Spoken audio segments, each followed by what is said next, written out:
Morning সবাইকে, আশা করি তোমরা সবাই ভালো রয়েছো। তো আজকে বাইরে খুব রোদ আছে, আমি বাইরে থেকে এক্ষুনি ঘুরে এলাম। আজকে ব্লগটা বাড়ি থেকেই শুরু করছি। অ্যাজ ইউজুয়াল আমাদের এদিকে কোনো রোদ নেই, যেহেতু উল্টো দিকে, বাট বাইরে প্রচণ্ড রোদ আছে আজকে। তো যাই হোক, আমার ব্রেকফাস্ট এগুলো সব হয়ে গেছে, খাওয়া অনেকক্ষণ আগেই। তো আর বিছানাপত্র তোলা হয়ে গেছে, এক্ষুনি তুললাম আর কি, কিছুক্ষণ আগেই 5 মিনিট আগে আর কি তুললাম। আর মা ব্ল্যাঙ্কেটটা গোছালো। আর এখন না জানলাটা খুলে দিই, জানো তো, জানলা বন্ধ থাকলে মনে হয় যেন বেশি ঠান্ডা থাকে ঘরটা, যেন প্রত্যেক দিন জানলাটা খুলে দিই। জানলা খোলা, বিছানা তোলা। আলু ভাজা রয়েছে, আর এখানে টমেটো আর পেঁয়াজ কেটে রেখেছি। আর এখানে যে ডিম কারি করব বলে ডিম সেদ্ধ করেও রাখা রয়েছে।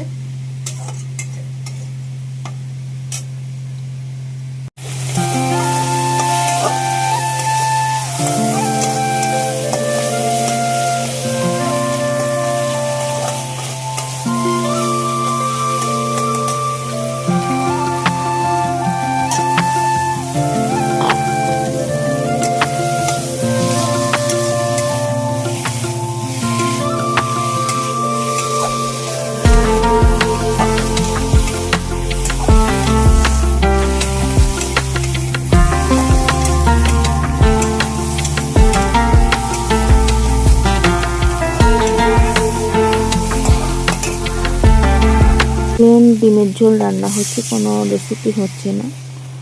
আর যেহেতু আমি ঝালটা কম খাই, সেজন্য আমাদের প্রত্যেকটা রান্নাবান্নাতেই ঝালটার পরিমাণটা কম থাকে। যেহেতু আর কোনো সময় যদি রান্নাতে একটু ঝাল হয়ে যায়, তখন আমার সেদিনকে একটু অসুবিধা এই হয়। সেজন্য মা রান্নাতে একটু বুঝে শুনেই ঝাল দেয়, বা বাবা যেমনি রান্না করে বাবাও সেইভাবেই রান্না করে আর কি। তো আজকে সকাল সকাল পুজো দেওয়া হয়ে গেছে, আর এক্ষুনি ভোগ নিবেদন হয়েছে, সেজন্য এই প্রদীপগুলো, মোমবাতিগুলো আর কি জ্বলছে। আর আজকে ফল দিয়ে আর বাতাসে দিয়ে পুজো দেওয়া হয়েছে। আর আজকে সুন্দর করে সাজানো হয়েছে আর কি ঠাকুরকে। আর আজকে জবা ফুল পেয়েছি, দেখো তারা মাকে জবা ফুল দিয়েছে। আজকের লাঞ্চ মেনু ভাত, এই ডাল, ডিমের অমলেট, আলু ভাজা, আর এখানে একবেলার ডিমের ঝোল রয়েছে। কারণ আজকে এরকম রান্না, কারণ বাবার আজকে দুপুরবেলা খায়নি, নিমন্ত্রণ বাড়ি ছিল, আমি আর মা খাবো, সেই কারণে রাত্রিবেলা বাবা খাবে। আর সেই কারণ করে চাল নিয়ে ফেলেছিল, তাই জন্য ডিমের কারিটা রান্না করেছে আর কি, যে রাত্রিবেলা কীভাবে খাবে আর কি, ভাত খেতে হবে, ভাত নিয়ে ফেলেছে, ভাতগুলো তো শেষ করতে হবে না, সেই কারণে এই ডিমের কারিটা রান্না করা হয়েছে। এখন মল্লিক বাজারে ঠান্ডার মধ্যে এসছি, তোমার পিঠে খেতে হবে, সেই জন্য পাটালি গুড় কিনতে এসেছি। যা দোকান বন্ধ, যার জন্য এলাম তাই বন্ধ, যে দোকানটা থেকে কিনি আর কি, দেখি আর যদি কোনো দোকান টোকান থাকে।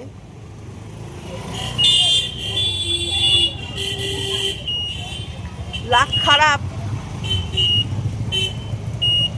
বেশ বাইরে শীত, এর মধ্যেই লোকজন, গাড়ি ঘোড়া চলছে, ভ্যাপু শুনতে পাচ্ছ এত।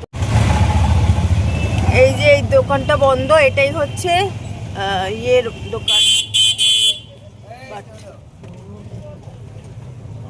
এই তো মোয়া, এই দোকানটা থেকেই তো নিতে পারো, মোয়ার দোকানেই তো পাওয়া যায়, মোয়ার দোকানেই তো পাওয়া যায়।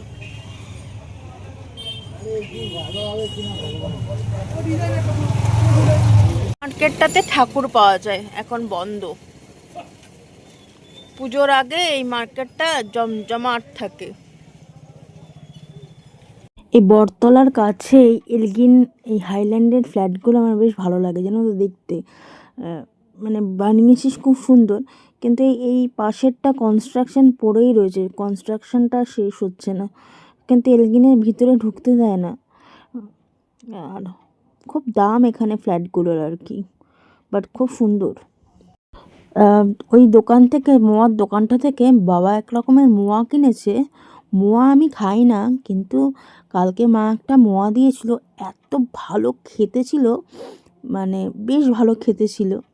তো আজকের মতো এখানেই ভিডিওটা এন্ড করছি। তো আরেকটা ভিডিও নিয়ে কালকে আবার দেখা হচ্ছে তোমাদের সাথে। Bye bye.